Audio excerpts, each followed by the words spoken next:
창세기 백문백답 66번째 시간 창조의 증거 폭탄 먼지벌레. 여러분들께서 하나님의 말씀을 나누는 이 일에 함께 하시고 이 채널이 계속 유지되고 발전되기를 원하신다면 여러분의 구독, 좋아요, 알림, 댓글이 큰 힘이 됩니다. 안녕하세요, 김홍석입니다. 오늘은 폭탄 먼지벌레를 관찰하면서 이런 현상이 우연히 저절로 자연선택에 의하여 진화한 것인지 처음부터 설계되고 창조된 것인지 이러한 관점에서 살펴보도록 하겠습니다.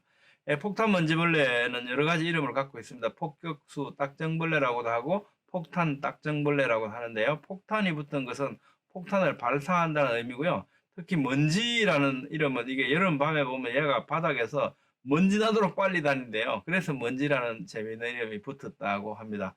또한 이 벌레는 바닥에서 죽어가는 크고 작은 곤충, 축축하게 썩은 고기를 좋아해서 생태계에서 동물의 사체를 청소하는 숲의 청소부 기능을 수행한다고 합니다. 자, 지금 이제 이 두꺼비 또는 뭐 개구리가 이렇게 폭탄 먼지벌레를 하나 발견을 하면 낼름 잡아먹겠죠. 낼름 입에 물면 얘가 이 안에서 폭발음과 열과 독성을 뿜어낸답니다. 그러면 놀래서 다시 뱉는다는 거죠. 그리고 때로는 이렇게 벌렁 뒤집어지기까지 한다고 합니다. 한번 이렇게 당하고 나면 그 다음에는 폭탄 먼지벌레가 이 두꺼비나 이 개구리 위로 막 걸어 다녀도요, 꼼짝도 안 하고 그래 얼어붙은 듯이 있다고 합니다. 재밌는 벌레죠. 자, 얘가 뭘 분사하냐라고 보니까 뭔가 이게 하얀 액체 같은 이렇게 기체 같은 이런 걸 분사를 하는데 이게 온도가 107도씨라고 합니다. 107도씨에 이르는 뜨거운 가스가 몸속에 있다. 그럼 이게 당장 얘가 익어버려야 될 것 같은데, 끓는 온도지 않습니까? 100도씨면. 근데 어떻게 이게 가능할까라는 거죠. 딱정벌레는 연소기관의 어떤 특별한 어떤 내부 구조를 갖고 있는데요. 챔버가 각각 있습니다. 한쪽에는 28%의 과산화수소를 가지고 있고 또 한쪽에는 하이드로퀴논이라고 하는 물질을 가지고 있다가 얘가 필요할 때 이 연소낭으로 보낸다는 겁니다. 그러면 어떻게 되냐면 이 실제로 이제 평상시에는 위협을 받지 않은 평상시에는 두 물질이 섞여도 폭발하지 않도록 억제하는 물질을 보유하고 있고요. 분사되기 전까지는 무해한 각각의 화학 물질로 존재합니다. 근데 얘가 위협을 느끼면 과산화수소와 하이드로퀴논을 연소관으로 이렇게 보낸다고 합니다. 그러면 이 물질이 섞이면서 독성 화학물질이 되는데 그 메커니즘은 이렇습니다. 연소관에서 폭발을 유도하는 효소를 분비해 가지고요. 이 효소는 두 가지가 있는데 카탈라제가 있고 페록시다제가 있다고 합니다. 카탈라제는 과산화수소 H2O2를 물과 산소로 급격하게 분해시키는 이런 효소고요. 페록시다제는요, 그 산소를 이용해서 하이드로퀴논이라는 물질을 퀴논으로 급격하게 산화시키는 촉매 역할을 합니다. 퀴논은 독성을 가지며 가려움을 일으키는 화학 물질이 되는 겁니다. 뿐만 아니라 화학 반응으로 인해서 온도가 끓는 점까지 상승을 하게 되고요. 용액과 기체를 100도씨 이상으로 가열한 다음에 높은 압력을 발생시키게 됩니다. 이렇게 되면 열로 생성된 압력으로 인해서 1초에 500번, 1초에 500번요. 엄청난 빠르기죠. 분사를 했다가 멈췄다, 분사했다가 멈췄다, 이걸 1초에 500번을 한대요. 이게 측정을 어떻게 하는지도 저는 좀 신기한데요. 이렇게 빠른 속도로 분사가 된다고 합니다. 한번 분사할 때마다 분사실이 이렇게 식기 때문에 화상을 입지 않는 이런 구조인 것 같다라고 과학자들은 생각하고 있습니다. 폭탄 먼지벌레에 대한 합리적인 생각을 한번 추론해 보도록 하죠. 이 딱정벌레가 이와 같은 기능을 하기 위해서 두 종류의 화학물질과 두 종류의 효소 그리고 억제제가 필요한데요. 구조물로는 또 저장낭과 연소관, 꼭지, 발사 근육 이것을 조절하는 신경망 이런 것들이 다 필요하겠죠. 이렇게 해야 이게 이제 이런 생태를 보여주는데요. 각 구조들은 그 기능을 하기 위해서 특수하게 장치되어 있고 연소관은 섭씨 100도씨 이상 뜨거운 부시성 화학 물질에 견디는 물질로 구성되어 있습니다. 높은 압력에서도 터지지 않도록 또 되어야 되겠죠. 이런 걸 다 갖추고 있을 때 이게 가능해진다는 거죠. 자, 그런데 이 딱정벌레가 이와 같은 완전한 기능을 하게 되기 전까지 어떤 두 종류의 화학물질과 진화론이라고 하는 관점에서 한번 생각해 보는 겁니다. 뭐든지 한꺼번에 다 된 게 아니고 점진적으로 뭔가 하나하나씩 이렇게 우연히 저절로 진화해 갔다라고 하는 관점에서 생각해 보자는 겁니다. 그렇게 본다면 두 종류의 화학물질, 두 종류의 효소 그리고 억제제를 전혀 필요로 하지 않습니다. 뭔가 이렇게 자기 보호를 위해서 분사를 하게 되기 전까지 각각 필요한 이런 하나하나는 아무리 갖고 있어도 아무 소용이 없는 거죠. 그것을 만들 필요가, 그렇게 진화할 필요가 전혀 없어진다는 겁니다. 저장량도 필요로 하지 않고 높은 압력과 100도씨 이상 뜨거운 부식성 화학물질에 견디는 연소관도 필요하지 않죠. 꼭지, 발사 근육도 전혀 필요하지 않고요. 그것을 조절하는 신경몽 또한 전혀 필요로 하지 않습니다. 따라서 하나씩 이런 방향으로 오랜 시간에 걸쳐서 갖추어질 이유는 전혀 없습니다. 즉 이런 기능, 기관, 화학물질들이 하나씩 천천히 진화를 통해 갖추어졌다는 것은 진화 이론 자체에 맞지 않는다는 겁니다.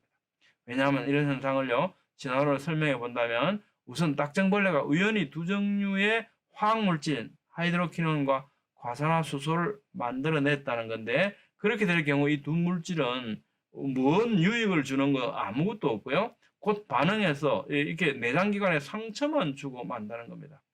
또 우연히 저절로 체내에서 카탈라제와 페록시다제가 만들어졌다고 생각해 보면 그 순간에 급격한 화학 반응을 일으켜서 폭발해 버리면 딱정벌레는 죽게 되죠.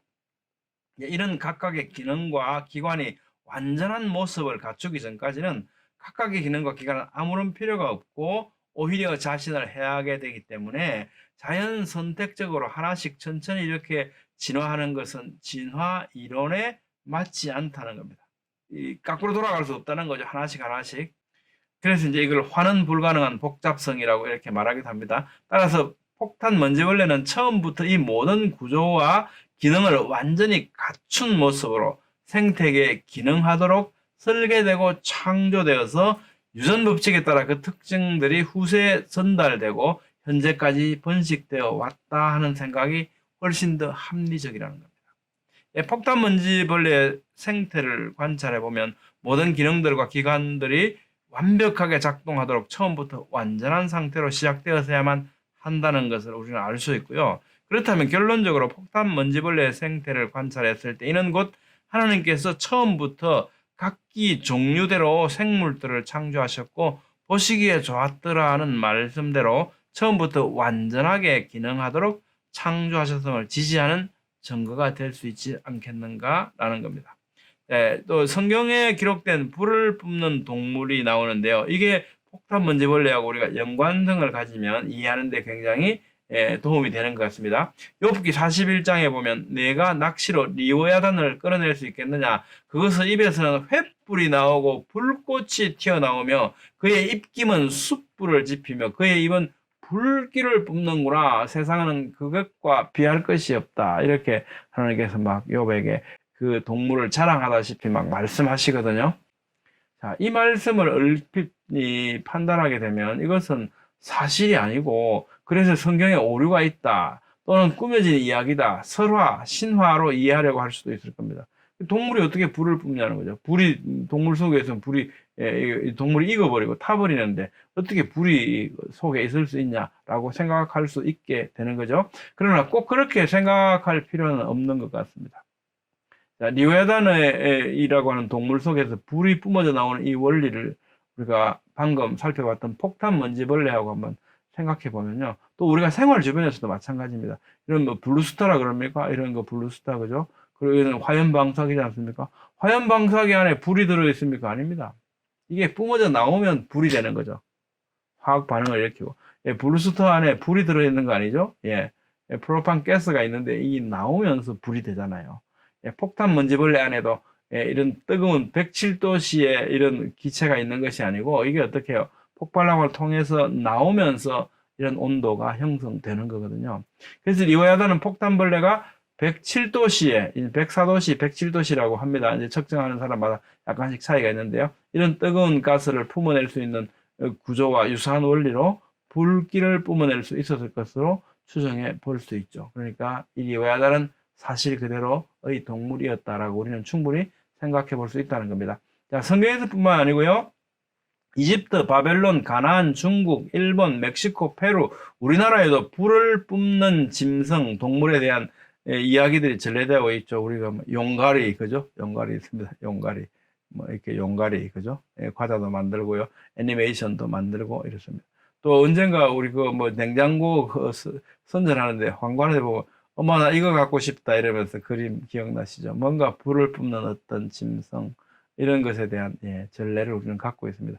방금 말씀드린 것처럼 여러 나라에 이런 전례들이 공동으로 존재하거든요. 뭔가 그것이 있었다는 증거로 우리는 생각해 볼 수 있을 겁니다. 어른들도요, 이런 걸 만듭니다. 뭐 아산에서 이런 게 난로야 놀자 이런 출품작인데요. 이렇게 보면, 그죠? 불을 뿜는 걸, 만들어냅니다. 이게 창작이 아니고 어떻게 전래되어 오는 어떤 이야기, 어떤 것들을 가지고 이렇게 만들어낸 거죠. 괴산에서도 난로야 놀자 이런 행사를 하면서 이렇게 또 이렇게 불을 뿜게 난로로 만들어내네요. 자, 이사야서 27장 보면요. 날랜 뱀 리오야단, 곧 꼬불꼬불한 뱀 리오야단의 어떤 모습을 자세하게 이렇게 묘사를 해주고 있고요. 또 리오야단, 그죠? 그 입에서는 횃불이 나온다. 그의 입은 불길을 뿜는다. 그러면서 그것이 지나갈 때는 진흙 바닥에 도릿개로 친 자국을 남기는구나. 깊은 물을 솥에 물이 끓음 같게 하며 바다를 기름병같이 다루는도다. 그것의 뒤에서는 빛나는 물줄기가 나오니 그는 깊은 바다를 백발로 만드는구나. 무슨 뭐 쾌속정이나 이런 게 막 지나가면 뒤에 막 백파가 있는 것 같은 엄청난 힘을 가진 이런 모습을 묘사해주고 있죠. 무슨 말씀이냐면 이 성경의 기록에 따르면 외모, 기능, 행태에 대해서 아주 구체적으로 기록하고 있지 않습니까? 그냥 전설적인 것이 아니고 사실적인 묘사를 우리에게 해주고 있다는 겁니다. 그러므로 이런 입에서 횃불이 나오고 불길을 뿜는 이 리오야단에 대해서도 마찬가지로 하나님께서 이런 동물을 만드시지 못할 이유가 없죠. 그러므로 섣부른 과학과 인간 이성으로 섣불리 성경에 대해서 오류가 있다거나 설화나 전설이라는 생각을 하지 않는 것이 좋다고 생각됩니다. 오늘은 폭탄 먼지벌레와 생태를 살펴보았습니다. 저는 폭탄 먼지벌레가 자연 선택이나 적자 생존의 논리에 따라 오랜 시간에 걸쳐 이렇게 진화한 존재가 아니라 처음부터 완전하게 창조해 주셨다는 창세기 1장의 말씀을 더욱 믿게 됩니다. 여러분의 생각은 어떻습니까?